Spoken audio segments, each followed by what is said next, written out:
Press the bell icon of the ePathshala channel and never miss another update. So guys, welcome back your class and now this is your Vijay here। और दोस्तों बहुत बहुत स्वागत है आपका हमारे ई पाठशाला के चैनल में। तो दोस्तों आप सभी क्लास 11 की पूरी तरीके से MCQ सीरीज़ ख़त्म कर चुके थे।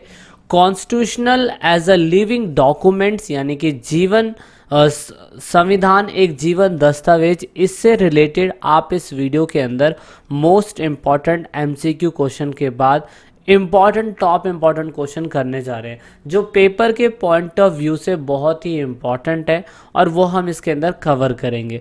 हम ज़्यादा नहीं 10 क्वेश्चन की बात करेंगे, वीडियो को पूरा देखिएगा। और अगर आपको अच्छा स्कोर करना है तो भाई हमने वीडियो के डिस्क्रिप्शन के अंदर आपको सैम्पल पेपर और गाइड की लिंक भी दिए हुए हैं, आप चाहे तो उन्हें परचेज कर सकते हैं अगर आप हमारे इन क्वेश्चन सेटिस्फाई नहीं होते हैं तो। Okay, so now we gonna start number 1 question. देखिए क्वेश्चन बड़ा सा है लेकिन कभी कभार ऐसे क्वेश्चन पेपर के अंदर आ जाते हैं जो हमें ये समझना होता है कि आप ये बताइए कि many amendment have been made to the Indian constitution, यानी कि भारतीय संविधान में कई बार संशोधन किए जा चुके हैं, वो भी डिफरेंट इंटरप्रिटेशन के साथ, जैसे कि जुडिशरी और पार्लियामेंट ने किए थे। तो आपने अगर जुडिशरी और पार्लियामेंट ने दोनों ने मिलके अलग अलग तरीके से, न्यायपालिका और संसद ने दोनों ने मिलके संविधान में कई संशोधन करे हैं और उनकी व्याख्या करी है, तो वो कौन से थे और आपको उन्हें एक्सप्लेन करना है। तो भाई ऐसे तो बहुत सारे हैं, लेकिन अगर आपने इस चैप्टर से रिलेटेड वीडियो देखी हुई है हमारे चैनल पे तो आप काफ़ी अच्छे तरीके से समझ पाएंगे कि हमने वीडियो के अंदर एक्सप्लेन किया हुआ है इसके बारे में।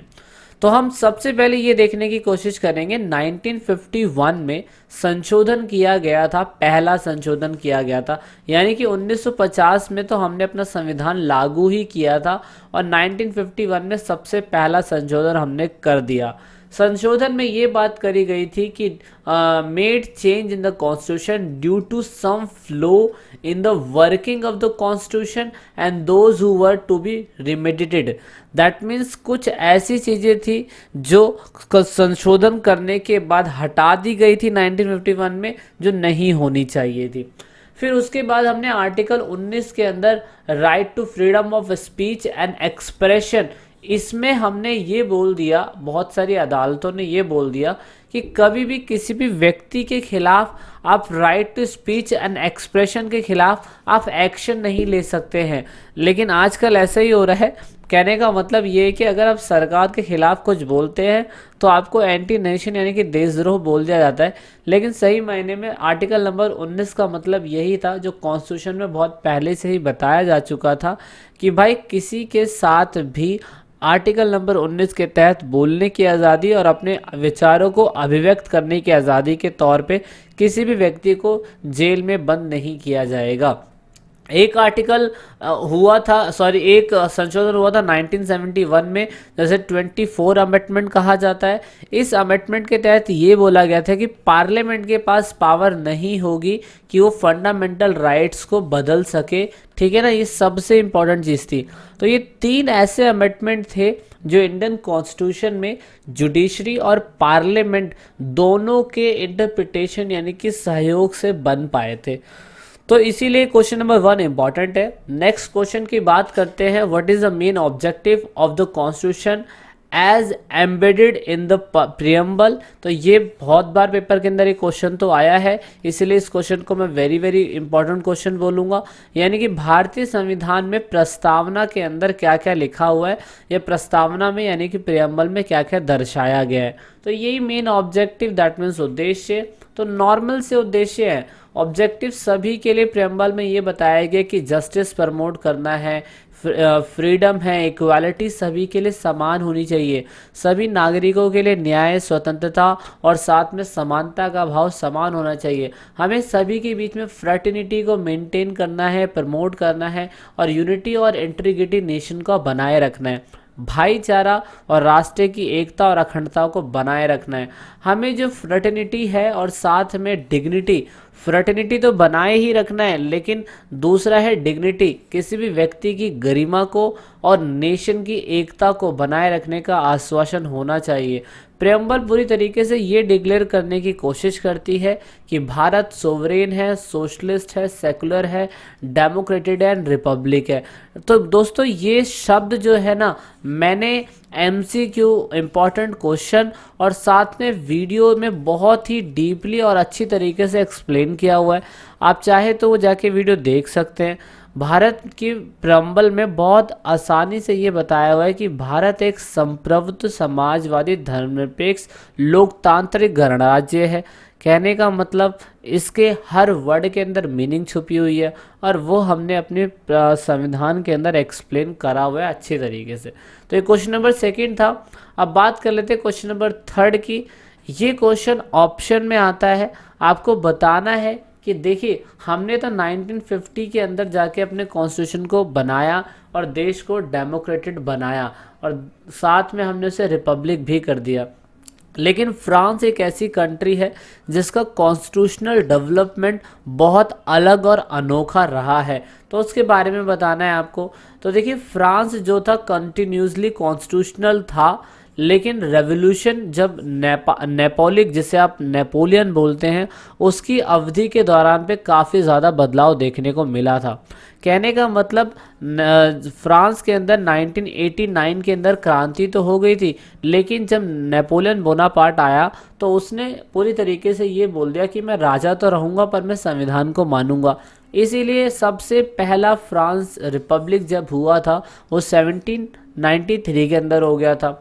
उसके बाद ये मर जाते हैं और दोबारा से राजा का शासन आ जाता है और फिर दोबारा उसके मरने के बाद 1848 में नया कॉन्स्टिट्यूशन बनता है।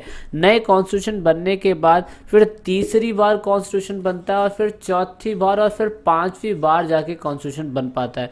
कहने का मतलब इतना लंबा प्रोसेस यहाँ पे चला है, तो वो बहुत यूनिक था और इन लोगों ने हार नहीं मानी एंड 1958 के अंदर जाके इन लोगों ने अपने देश को गणतंत्र बना दिया।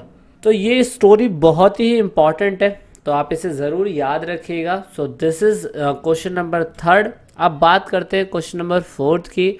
ये इम्पॉर्टेंट है, वेरी वेरी इम्पॉर्टेंट है क्वेश्चन, क्योंकि 52 अमेंडमेंट को मिनी कॉन्स्टिट्यूशन यानी कि लघु संविधान के नाम से जाना जाता है। लघु मतलब होता है छोटा संविधान, ऐसा संविधान जो कॉन्स्टिट्यूशन की तरह ही काम करता है। भारतीय संविधान में 52 अमेंडमेंट ऐसा अमेंडमेंट है जिससे भारतीय संविधान में बहुत सारे बदलाव हुए हैं। जैसे केशवानंद भारती केस सबसे इम्पोर्टेंट था। केशवानंद भारती केस के अंदर सर्वोच्च न्यायालय में फैसला जाके ख़त्म हुआ और ये बोला गया कि सुप्रीम कोर्ट के पास पावर नहीं है कि वो फंडामेंटल राइट्स के अंदर बदलाव कर सके। इवन यहाँ पे कुछ अदालतों को जुडिशियल रिव्यू 42 अमेंडमेंट के तहत मना कर दिया गया। 42 अमेंडमेंट के तहत लोकसभा का टाइम पीरियड 5 साल से हटा के सरकार ने 6 साल का भी किया हुआ है। इवन लोकसभा के टाइम पे ये भी बोला गया है, मतलब 42 अमेंडमेंट के तहत ये भी बोला गया है कि प्रियम्बल में जो 7th शेड्यूल डाला गया है, प्रस्तावना की 7वीं अनुसूची, उसमें 53 आर्टिकल्स अलग से डाले गए हैं। तो ऐसी बहुत सारी चीज़ें हैं जो 52 अमेंडमेंट के तहत हुई थी और इसीलिए इसे मिनी कॉन्स्टिट्यूशन कहा जाता है। तो आप और भी चीज़ें इसमें लिख सकते हैं चाहे तो। नेक्स्ट बात करते हैं क्वेश्चन नंबर 5 की। The constitution of India maintain unity and integrity of the country justify the statement. तो ये बहुत इजी क्वेश्चन है। आपको बताना ये है कि भारतीय संविधान जो है वो देश की अखंडता और एकता को बनाए रखता है। कैसे? तो नंबर 1 चीज़, क्योंकि ये सेकुलर स्टेट है तो इससे राष्ट्र की अखंडता होने के बावजूद भी एकता बनी रहती है। कहने का मतलब ये है कि हमारे किसी एक पर्टिकुलर स्टेट का कोई धर्म नहीं होता, सभी धर्म इक्वल हैं। और दूसरा ये कि हमने सिंगल सिटीजनशिप दे रखी है। आप अगर यहाँ से राजस्थान जाते हैं, पंजाब जाते हैं, हरियाणा जाते हैं तो आपको वीज़ा पासपोर्ट लेने की ज़रूरत नहीं है। हाँ, अगर आप यहाँ से बाहर किसी देश के अंदर एक नई नागरिकता लेना चाहते हैं तो आपको भारत की नागरिकता छोड़नी पड़ेगी, क्योंकि हमारे भारत के अंदर एकल नागरिकता है। इससे देश की एकता बनी रहती है और अखंडता भी बनी रहती है। हमने कॉन्स्टिट्यूशन को ही सबसे ज़्यादा इम्पोर्टेंट दिया है, सबसे ज़्यादा सुप्रीम उसी को माना है। तो ये इसलिए इम्पोर्टेंट है, किसी व्यक्ति विशेष की चलती नहीं है। हमने हिंदी भाषा के अलावा 22 ऐसी और लैंग्वेज को रिकॉग्नाइज यानी कि मान्यता दी हुई है जिसमें संविधान में हमने इम्पोर्टेंस दी है। तो इसलिए इन सभी चीज़ों से पता चलता है कि हमने भारतीय संविधान होने के बावजूद भी देश में यूनिटी और इंटीग्रिटी को बनाए रखा है। क्वेश्चन नंबर 6 की बात कर लेते हैं। Mention the different method of amendment in the constitution, यानी कि भारतीय संविधान में किस किस प्रकार के संशोधन किए जा सकते हैं। आपने नॉर्मल संशोधन सुना होगा सिंपल मेजॉरिटी के साथ। सिंपल मेजॉरिटी दोनों हाउसेस के पार्लियामेंट में किए जाते हैं। दूसरा है फ्लेक्सिबल फीचर, जिसमें आप किसी भी संविधान को लचीला बना सकते हैं। तीसरा है आप सिंपल मेजॉरिटी के साथ दोनों प्रेजेंट मेंबर वोट कर सकते हैं, वो हो सकता है। और ये ज़्यादातर ऐसा संशोधन इसलिए होता है कि अगर आपको किसी स्टेट की बाउंड्री का नाम बदलना है, नए स्टेट बनाने हैं, या आपको सुप्रीम कोर्ट के अंदर जजों की संख्या को फिक्स करना है या बढ़ाना है घटाना है, इन सभी चीज़ों के लिए मेजॉरिटी सिंपल मेजॉरिटी चाहिए होती है। लेकिन दोनों हाउसेस की वोटिंग बहुत ज़्यादा ज़रूरी होती है। इसलिए अलग अलग मेथड है। हमने अपनी वीडियो के अंदर बहुत अलग अलग तरीके से बता रखे हैं। तो इस तरीके से क्वेश्चन नंबर 6 से हमें पता चलता है कि डिफरेंट अमेंडमेंट जो है वो संविधान में कैसे कैसे होते हैं। क्वेश्चन नंबर 7 की बात कर लेते हैं। इंडियन कॉन्स्टिट्यूशन एक लिविंग कॉन्स्टिट्यूशन है, जिसे आप जीवंत दस्तावेज बोलते हैं। ऐसा संविधान जो बदलता रहता है, आपको एक्सप्लेन करना है वो कैसे। तो भाई ये तो मतलब आप मान के चले कि क्वेश्चन किसी भी रूप में आ सकता है। जैसे कि धरती के ऊपर विष्णु भगवान अलग अलग समय में अलग अलग अवतार लेते रहते हैं, तो ऐसे ही ये क्वेश्चन जो है अलग अलग तरीके से अलग अलग पेपर में पूछा गया है, लेकिन पूछा ज़रूर गया है। सो दैट इज़ वाई ये क्वेश्चन भाई बहुत ही ज़्यादा इंटरेस्टिंग और इम्पॉर्टेंट है, क्योंकि कॉन्स्टिट्यूशन ऑफ इंडिया एक लिविंग डॉक्यूमेंट है। ये बहुत ही ज़्यादा इंपॉर्टेंट इसलिए हो सकता है क्वेश्चन, क्योंकि भारतीय संविधान बिल्कुल फिक्स नहीं है। ये अलग अलग सरकमस्टांस में अलग अलग परिस्थितियों में बदलता रहता है। अगर आप ये नोटिस करेंगे, हमने अपने संविधान को 26 जनवरी 1950 में फोर्स में तो लेके आए थे, लेकिन इसके भीतरी ढांचे को हमने काफ़ी हद तक सपोर्ट देने के लिए नए नए फ्रेमवर्क में से काम किया था। The constitution maker make the best effort to accommodate the various change as per need and the expression of the society. मतलब कॉन्स्टिट्यूशन मेकर्स ने कोशिश करी थी कि इसके अंदर कुछ ऐसी चीज़ें रखी जाए, समयोजित की जाए, जिससे आने वाले समाज में, बदलते समाज में ज़रूरतों और आकांक्षाओं के हिसाब से हम चीज़ों को अच्छी तरीके से बदल सके, है ना। तो it is open to interruption and his ability to respond changing circumstance. इसमें खुली व्याख्या ये भी दी हुई है कि जनता जो है अलग अलग परिस्थितियों के हिसाब से, अपनी क्षमता के हिसाब से इसकी व्याख्या कर सकता है। तो इसीलिए एक लिविंग डॉक्यूमेंट है। ऐसा नहीं है कि जो संविधान में ठोस तरीके से लिखा हुआ है उसको अप्लाई करा जाता है, तो उसको समय के साथ बदला भी जा सकता है अगर जनता की उसकी डिमांड उस तरीके से है तो। ओके, सो ये था पूरी तरीके से हमारा क्वेश्चन नंबर 7। अब बात करते हैं क्वेश्चन नंबर 8 की। यहाँ पे आपको ये बताना है, has the Keshavananda ruling contribute the evolution of constitution. क्या केशवानंद भारती केस ने पूरी तरीके से संविधान के विकास में योगदान दिया था? अगर दिया था तो वो कैसे दिया था? बिल्कुल दिया था, क्योंकि 1973 के अंदर केशवानंद रूलिंग पार्टी ने ये कंट्रीब्यूट दिया था कि हमें बेसिक स्ट्रक्चर कॉन्स्टिट्यूशन को बनाए रखना है ना। इससे हुआ ये कि उसने पूरी तरीके से पार्लियामेंट की पावर को लिमिट कर दिया, और वो फिर बाद में जो इसका स्ट्रक्चर है कॉन्स्टिट्यूशन का, उसको वायलेट नहीं कर सकता, उसको उल्लंघन नहीं कर सकता। इसने पूरी तरीके से पार्लियामेंट के अंदर it allow parliament to amend any and all part of the constitution with the limitation only. Keshavananda Bharati case से हुआ ये कि संविधान में बदलाव तो किए जा सकते हैं, पर लिमिटेशन तरीके से, मतलब उसकी मेन जो छवि है, मेन जो आत्मा है, उसको बदल नहीं सकते हो। It place the judiciary as a final decision maker if any amendment violate on the basic structure of its constitute. मतलब इसने ये भी, केशवानंद भारती केस ने ये भी तय कर दिया कि जुडिशरी जो है किसी भी कॉन्स्टिट्यूशन का फाइनल डिसीजन मेकर हो सकता है अगर कोई भी पार्लियामेंट किसी भी कॉन्स्टिट्यूशन को अमेंड कर रही है, अगर वो कॉन्स्टिट्यूशन के अकॉर्डिंग उसको अमेंड नहीं कर रही है और वायलेट कर रही है, तो यहाँ पे जुडिशरी जो है इंटरफेयर कर सकता है। तो इसीलिए केशवनंद भारती केस ने संविधान के डेवलपमेंट के लिए, एवोल्यूशन के लिए बहुत इंपॉर्टेंट रोल निभाया है। ये क्वेश्चन नंबर 8 था और पेपर के पॉइंट ऑफ व्यू से ये क्वेश्चन बहुत इंपॉर्टेंट है। क्वेश्चन नंबर 9 की बात कर लेते हैं। Who enjoy the power to amend the constitution and how, यानी कि भारतीय संविधान में संशोधन करने की शक्ति किसे प्राप्त होती है और कैसे। तो पार्लियामेंट जो हाउस है उसको अंडर आर्टिकल नंबर 368 के तहत कॉन्स्टिट्यूशन में अमेंडमेंट करने की, बदलने की, कुछ ऐड करने की और किसी चीज़ को क्या कहते हैं निरस्त करने की या बदलने की अधिकार होता है। संसद में उसके लिए सिंपल मेजॉरिटी का इस्तेमाल किया जाता है। इसे स्पेशल मेजॉरिटी के तहत भी किया जा सकता है, लेकिन दोनों हाउसेस की रजामंदी होनी चाहिए। इवन इसको स्पेशल मेजॉरिटी के लिए भी किया जा सकता है, लेकिन कभी कभार हमें आधी विधानसभाओं का भी ज़रूरत पड़ता है। तो ऐसे बहुत सारे अमेंडमेंट हैं जो हमने देखे हुए हैं, आप ये आंसर लिख सकते हैं। अब लास्ट क्वेश्चन जो है थोड़ा सा थिंकिंग बेस्ड है। बच्चे क्वेश्चन छोड़ने की कोशिश करते हैं, लेकिन इसमें आपको अपनी राय भी देनी होती है। राय ये है कि इफ़